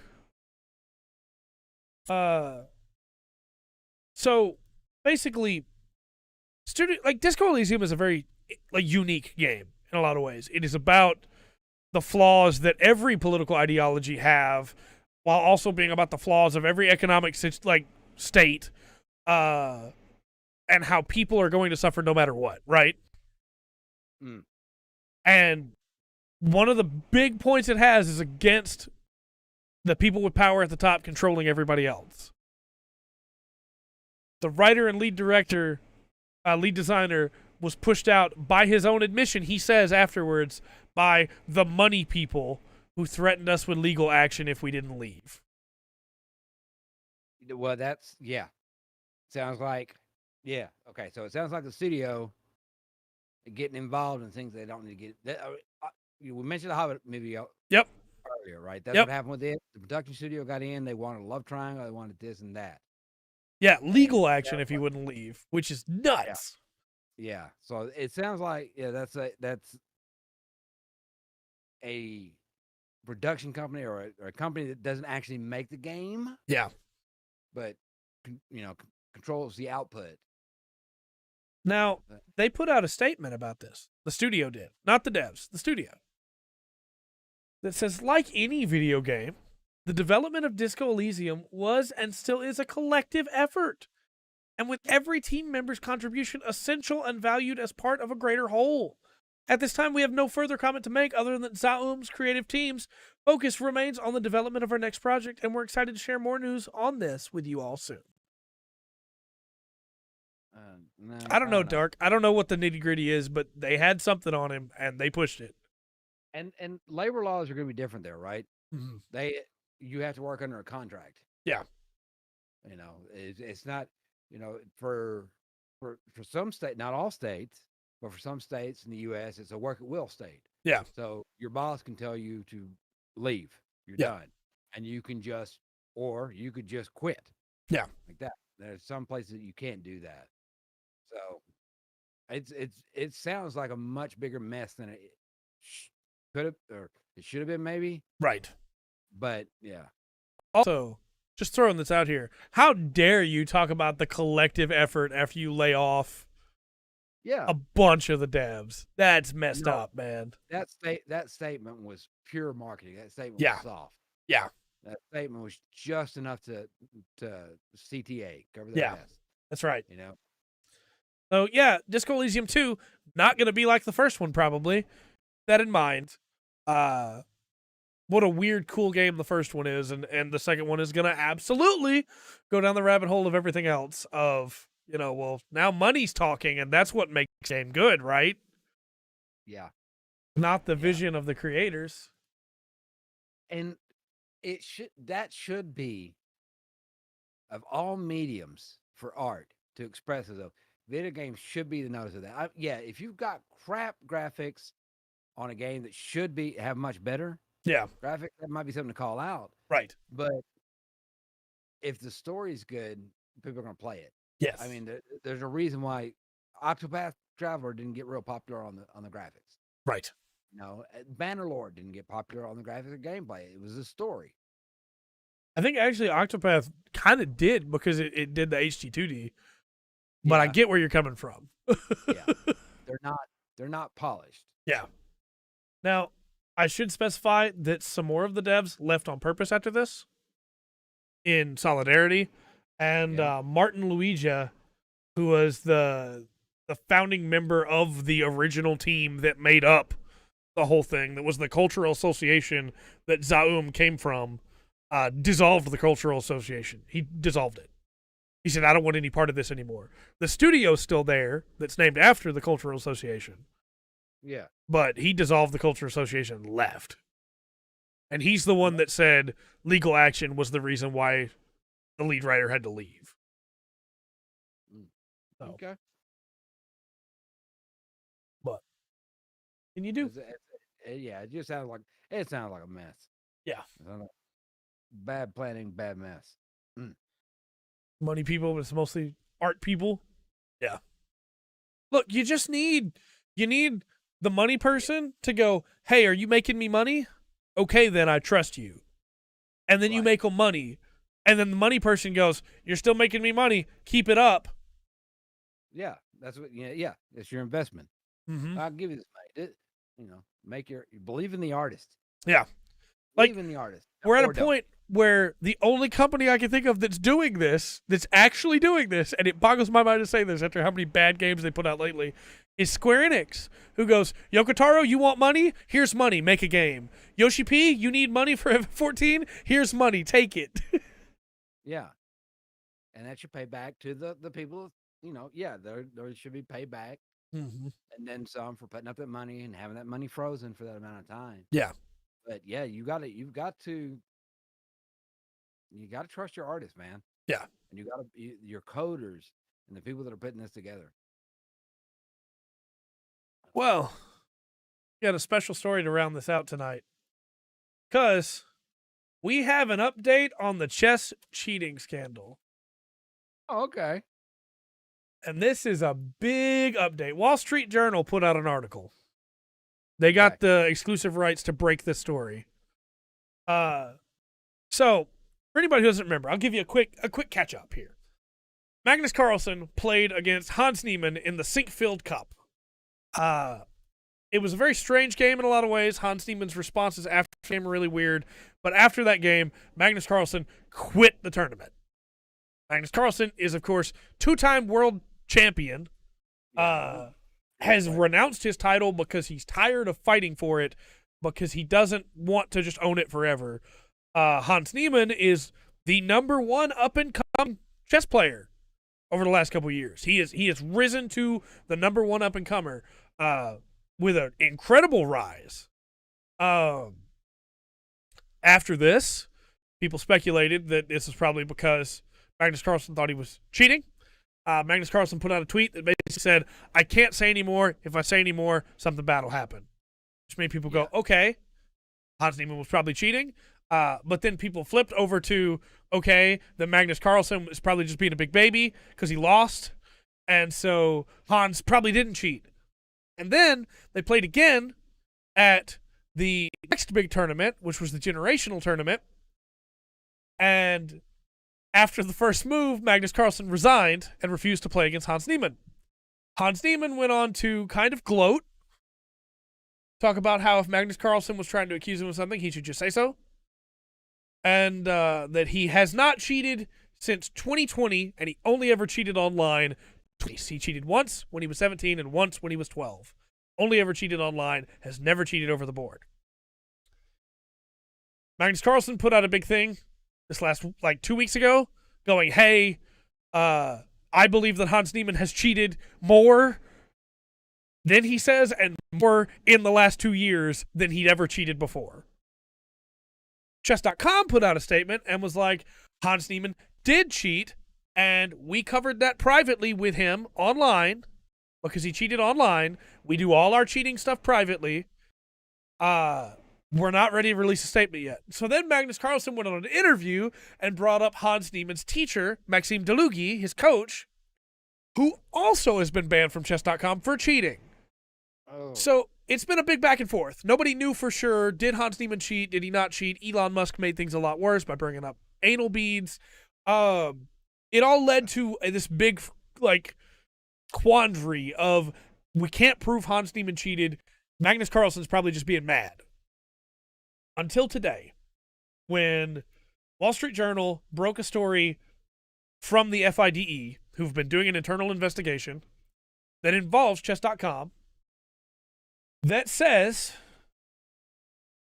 oh boy, man, okay, get ready for this. This is why I didn't give you any context for this, because I need you to know this. I want to see your reaction live. The report, reviewed by the Wall Street Journal, alleges that Niemann likely received illegal assistance in more than 100 online games as recently as 2020. Yeah. And the weird thing is, he may not have cheated, but he's got this history, and he's been caught out on this history of cheating. Yep.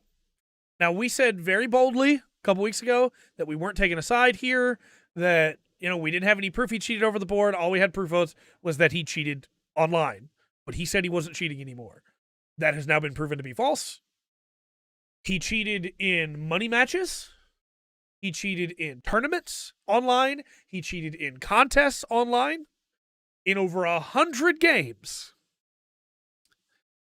And look, I'm just saying, all the people that were like, well, yeah, he cheated when he was younger. I'm right there with you. We should forgive people that cheated when they were younger because they might not have known any better. They might not have realized how important it is not to cheat and how much their name was going to matter later. But you don't get an excuse if you've still been cheating up through 2020. Well, and the big thing of this is there's people who are trying to make a living through these tournaments. Yep. And the money games. Yep. There was actually another big cheating scandal like yesterday in fishing. Yeah. As some guy was putting metal in the fish to make them weigh more. Yep. And it's like, for most of us, it's like, okay, they cheated in a fishing tournament, you know, they kick them out or whatever. Yeah. Then you find out that if people are making the prize for this tournament was $30,000. Right. So that's fraud. Yes. And it's a life-changing amount of money for some people, right? Like, now the way he cheated, yeah, they're gonna, the sheriff in that county, wherever it was, yeah, he said now he's got a list of charges, yeah, for him. But the way that you cheat, all you need to cheat in chess, you don't have to have anything to tell you how to make a move. You just need to know when. Yeah, or take another look at the board. Yep. That's all you need. That lets you know that, hey, there's another move that you're not looking at. There's a move here you missed. Yeah, and that's what they're talking about cheating. Even if you get something to give you, hey, don't move that, take another look. Yeah. And there's a million ways to do it that have all been like thrown out since this, of like, well, maybe somebody was in the stands and signaled him. Maybe somebody shot him a text message. Maybe he had a smartwatch in his pants and it buzzed when somebody sent him a message to let him know that this was a time to look at the board again. Magnus had just made a mistake, something like that. Of course, Elon Musk with the anal beads. There's, just a million different things that it could have been. But at the end of the day, it doesn't really matter to me anymore if he cheated over the board or not. In any other sport with a cheating record like this, you're not going to be allowed to go to tournaments. That's true. And this is a 72-page report that doesn't just focus on chess.com. Well, yeah, but it's kind of weird because, yeah, okay, cheating at chess online, like I think it was said a while ago, yeah, that's scummy. Yeah. You don't do that. But where they send out invites for these tournaments and stuff for people to make money is rankings on chess.com. Yes. And I don't know. It's just, it's starting to smell real fishy. Yeah. And FIDE agrees with you because in their 72-page report, they talk about his climb to become the best rookie grandmaster in the world right now. And how statistically, it's very unlikely that anybody could have done that on their own in a year. Yeah. They look at all the statistics of it and said, hey, we think he's cheating over the board.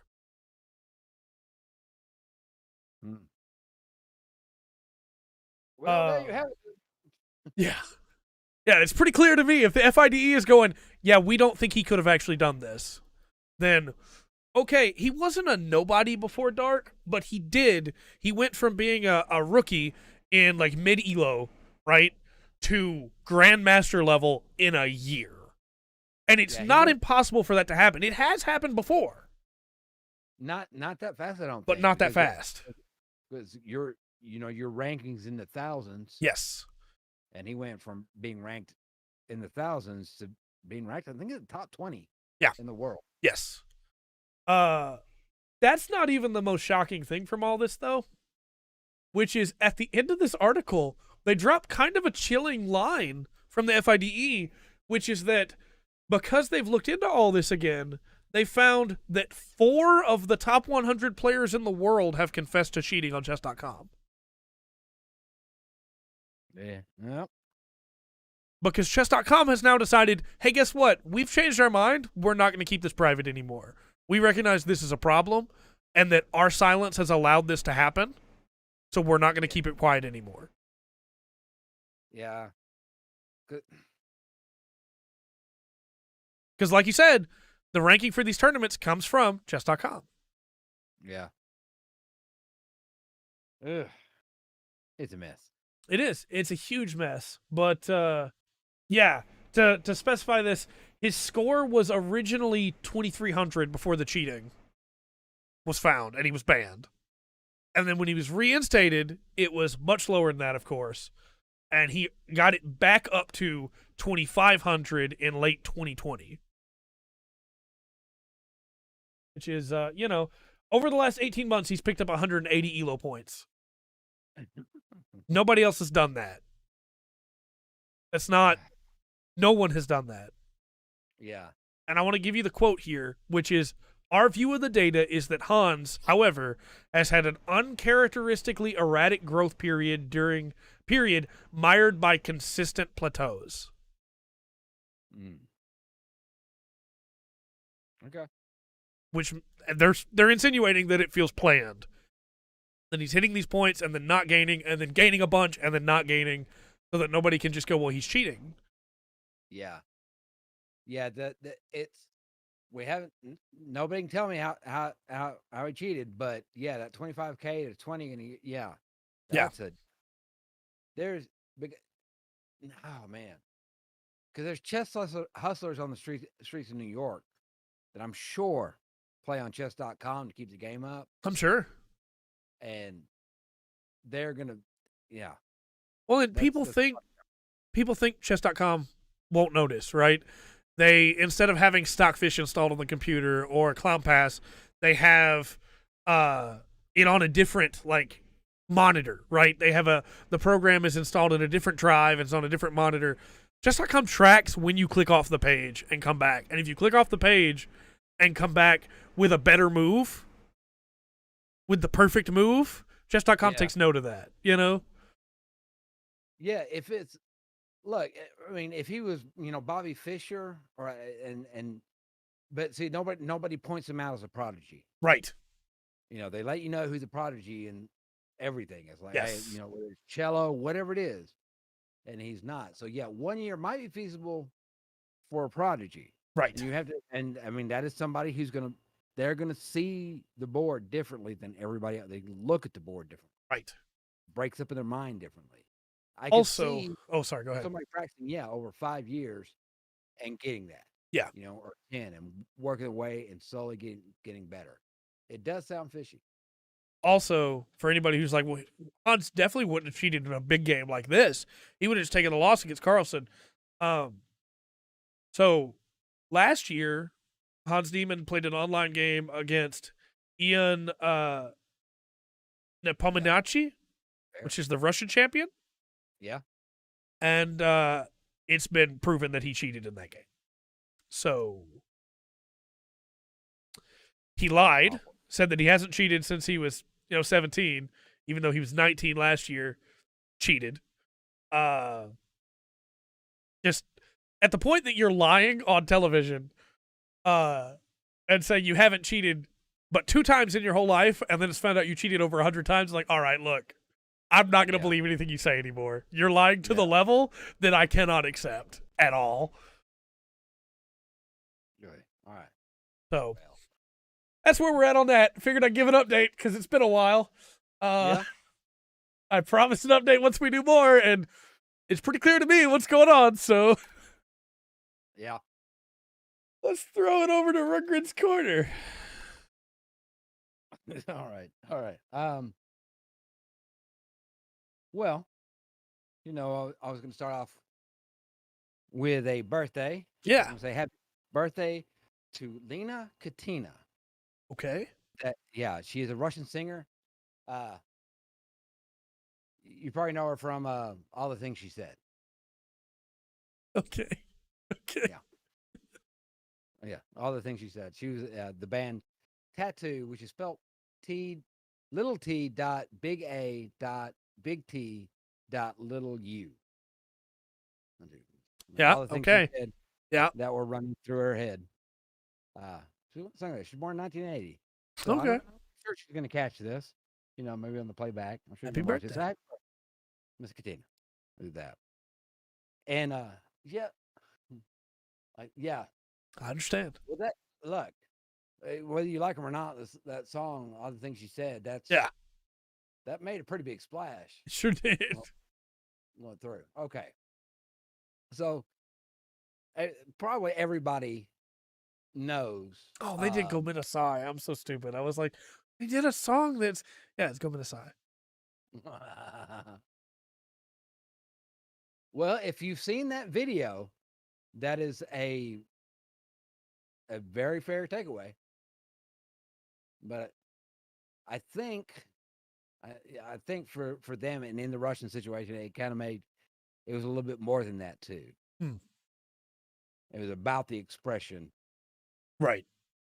Anyway, okay. So we've been, if you've seen the news, you've probably heard about the hurricane, right? Hurricane Ian, right? It made landfall. Florida got hit bad. Cuba got hit bad as it came up, and I do believe there was some damage in the Virginias. Yeah, which are wind damage. Now, if you've been watching the show, you know that we have been keeping up with the animal uprising. Well, Hurricane Ian in South Florida, and there is a viral video going around of a shark swimming up the street. Flopping around. Sharks, they tried to make Hurricane Ian Sharknado. This is getting serious. Ow. Now, from all reports, the sharks failed. Good. Which is good. But in Fort Myers in Florida, they had sharks in the street. So it almost happened. We need to keep an eye on this. I will let you know every Tuesday how dangerous it's getting out there.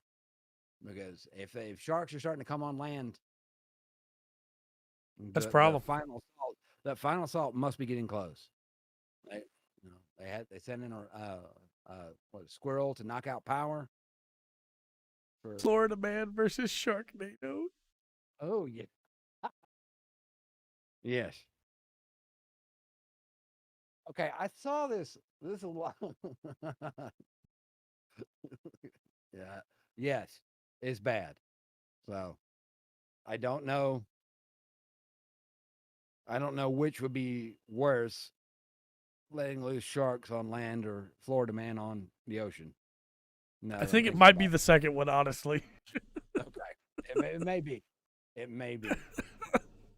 But I had a chart. Somebody drew up the districts in Hunger Games on the map, on a U.S. map, right? Yeah. And so they had the 5 districts and divide them up, and you had like California and Nevada. They were, and I think maybe Arizona, New Mexico area. That was District 1. And they had District 5 was the South from Texas to Florida, going up and catching some Virginia. Now, I saw TikTok where a guy was trying to say that District 1 would win. I'm like, yeah, but the way you've got it divided up, you got Florida man, you got Louisiana people, you got Texas, you got Mississippi, I know where the guns are. Yeah. Yeah. But look, you go where the guns are, man. Yeah. I have a hard time believing that when they marked the District 5 would lose. But I was just going to throw that out. Also, there. like Texas, Florida, and the Virginias, none of us like being grouped in together. None of us like that. Yeah. I'll take Louisiana. I don't know if I want to, but I will. For the gumbo, for sure. Yeah, that's why. But like, I don't know if I'm taking Florida. Yeah. Oh. Do that, but that's all I had. I want to keep you all up to date on the animal uprising and just how close we came to a Sharknado. Yeah. Real shark. Well, I guess it'll be a shark cane. Yeah. Sharky cane? I don't know. Sharky cane. Sharky cane. That'll work. That's going to be the new spinoff. I didn't even realize the pun there when I said it, but I'm glad it's there. The spinoff. All right. You got any plugs? No, not this week. I was worried about Zeta, so I rewatched those most of my spare time. I didn't get any plugs this week. Okay. I'll tell you what, I will plug someone again If you haven't watched Casual Geographic yet on YouTube, go watch it. That guy puts together amazing videos, and to me, he is this kid on these videos is like a modern day David Attenborough. Nice. Yeah, he's got all the facts about it. It's just good. All right. Video. Let me check those out. Yeah. I have 2 plugs. All right. First off, I want to plug Chaotic Meatball on YouTube, who is doing, they normally just do like Nuzlocke content, right, for Pokemon, but they're doing a special Nuzlocke series where they start with the first 3 games.